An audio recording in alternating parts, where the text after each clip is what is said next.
నేత అలాగే గన్నవరం మాజీ ఎమ్మెల్యే వల్లభనేని వంశీ తాజాగా మళ్ళీ ఆయన మీద మరో కేసు అయితే నమోదు చేశారు. ఇప్పటికే ఆయన జైల్లో ఉన్నారు గత కొద్ది నెలలుగా.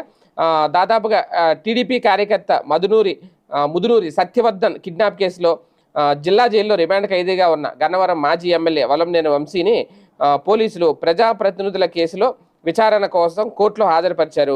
2019 ఎన్నికల సమయంలో వంశీ టీడీపీ తరపున పోటీ చేశారు. ఆ సమయంలో వైసీపీ నుంచి పోటీ చేసిన యార్లగడ్డ వెంకట్రావు ప్రసాదంపాడులోని పోలింగ్ బూత్లో రిగ్గింగ్ జరుగుతోంది అని అభ్యంతరం వ్యక్తం చేశారు. అక్కడికి చేరుకున్న వంశీ ఆయన అనుచరులు జాతీయ రహదారిని దిగ్బంధించారు.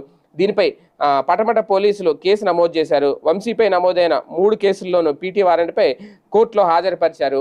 కోర్టు తదుపరి విచారణను జూన్ 3కి అయితే వాయిదా వేసింది. ఇది మళ్ళీ కొత్త కేసు అనమాట. ఇప్పుడు ఆల్రెడీ కిడ్నాప్ కేసు ఉంది, అందులో SC/ST అట్రాసిటీ కేసు ఉంది.